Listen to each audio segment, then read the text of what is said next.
नमस्कार। दुख की खबर के साथ मैं आप लोगों के बीच हाजिर हूँ। प्रणब मुखर्जी प्रणव दा नहीं रहे, भारत के पूर्व राष्ट्रपति नहीं रहे, भारत रत्न प्रणव दा नहीं रहे, कांग्रेस के संकट मोचक नहीं रहे। कैसे उनको संबोधन किया जाए ये समझ से परे है। 4 बार जो शख्स देश का प्रधानमंत्री बन सकता था, वो शख्स अब हमारे बीच नहीं रहा।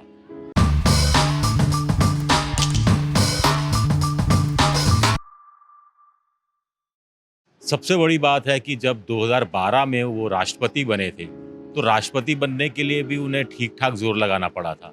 एक अखबार को इंटरव्यू देना पड़ा था जिसमें उन्होंने कहा कि मैं 3 किलोमीटर रोज़ घूमता हूँ और राष्ट्रपति भवन का लॉन बहुत बड़ा है और मुझे बहुत पसंद है। वहाँ उन्होंने एक तरह से ये संदेश सोनिया गांधी तक पहुँचाया था। हालाँकि तब बात ये चल रही थी कि चूँकि डॉक्टर मनमोहन सिंह कुछ बीमार रहते हैं, तो मनमोहन सिंह को राष्ट्रपति बना दिया जाएगा और प्रणब दा ये सोच रहे थे कि उन्हें प्रधानमंत्री बना दिया जाएगा, जो 1984 में वो बन सकते थे, जब इंदिरा गांधी की हत्या हुई थी और तब राजीव गांधी को बना दिया गया था और राजीव गांधी को कुछ लोगों ने भड़का दिया था, तो प्रणब मुखर्जी प्रधानमंत्री तो छोड़ो, मंत्री पद की भी शपथ नहीं ले पाए थे और यहाँ तक कि कांग्रेस से भी उनकी विदाई हो गई थी, हालाँकि बाद में वापसी भी हुई थी। 2004 में उन्हें उम्मीद थी कि सोनिया गांधी ने जब प्रधानमंत्री बनने से इनकार कर दिया था, जब मौका उनके पास था और डॉक्टर मनमोहन सिंह का नाम लिया था, तो उन्हें लगा था कि शायद उनका नंबर आ जाएगा। लेकिन यूपीए 1 और यूपीए 2 में संकट मोचक की भूमिका में प्रणब मुखर्जी रहे। करीब 30 से ज़्यादा ग्रुप ऑफ मिनिस्टर्स की जो गठन हुआ था मंत्रिमंडलीय समूह, उसकी वो अध्यक्षता करते रहे। उनके लिए कहा जाता है कि हर संकट का वो समाधान निकाल देते थे और अगर समाधान नहीं निकाल पाते थे, तो कम से कम उस संकट को कारपेट के नीचे डालना, यानी उसको अधूरा छोड़ देना, उस संकट को टाल देना, ये काम वो कम से कम कर दिया करते थे। आनंद शर्मा कांग्रेस के नेता से हमारी थोड़ी देर पहले बात हो रही थी। उन्होंने कहा कि बाबा रामदेव, अन्ना हज़ारे के आंदोलन के दौरान जब दिल्ली एयरपोर्ट पे आए, तो डॉक्टर प्रणब मुखर्जी के साथ 2 और केंद्रीय मंत्रियों को एयरपोर्ट जाना पड़ा था। प्रणब मुखर्जी इसके लिए दिल से तैयार नहीं थे, लेकिन चूंकि संगठन और पार्टी दोनों का आदेश था, सरकार का आदेश था, तो वो गए। फिर अन्ना हज़ारे का आंदोलन है, उसका कोई समस्या का हल कैसे निकाला जाए, वो उससे उन्होंने सुझाया था कि संयुक्त सत्र बुला लिया जाए संसद का, उसमें लोकपाल के पक्ष में एक संकल्प पारित करवा दिया जाए।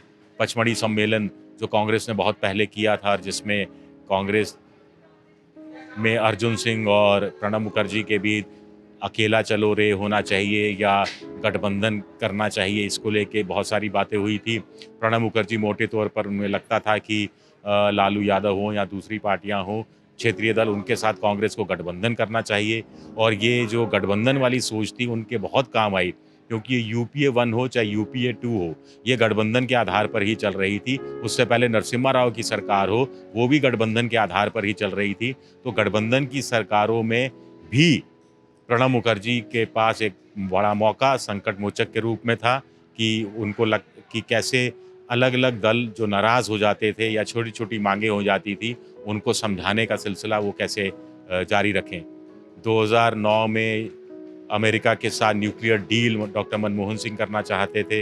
लेफ्ट नाराज़ था, लेफ्ट के साथ कांग्रेस की लगातार बैठकें होती थी, उसकी अध्यक्षता प्रणब मुखर्जी करते थे, लेकिन लेफ्ट को वो समझाने में कामयाब नहीं हो सके थे।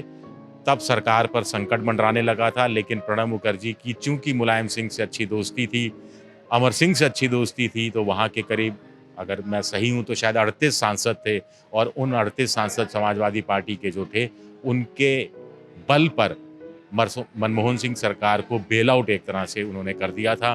कहा जाता है कि 60,000 करोड़ का 2008 में जो मनमोहन सिंह सरकार ने किसानों को कर्ज माफ़ी का पैकेज तैयार किया था, उससे भी प्रणब मुखर्जी की मोटे तौर पर सहमति थी। सेंस ऑफ ह्यूमर भी उनमें अच्छा था, छोटी-छोटी चुटकियाँ वो बहुत ले लिया करते थे और याददाश्त अच्छी थी, किताबें बहुत पढ़ते थे। आनंद बाज़ार पत्रिका का जो कार्यक्रम होता है शेरा बंगाल, उसके अंदर वो आए थे, तब उन्होंने बातों-बातों में कहा था कि साहब मेरे तो दुश्मन बहुत हैं, मेरे तो दोस्त कम हैं, मेरे खुद के इलाके के लोग ही मेरे दुश्मन हैं। देखिए मैं 2-2 बार वहाँ से लोकसभा का चुनाव लड़ा और मेरे ही संसदीय क्षेत्र के इलाके के लोगों ने मुझे हरा दिया।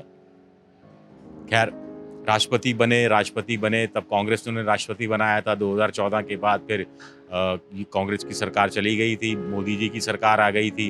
तब भी वो जो संविधान के अनुसार चलने की कोशिश लगातार करते रहे। हालाँकि उन पर एक आरोप लगा था कि उत्तराखंड में जिस ढंग से राष्ट्रपति शासन उन्होंने के लिए मंजूरी देर रात को दी थी, उसको लेकर कुछ नाराज़गी व्यक्त की गई थी प्रणब मुखर्जी के इस बात को लेकर। कहा जाता है कि राष्ट्रपति पद छोड़ने के बाद वो अपने इलाके में, अपने गाँव जाकर बसना चाहते थे।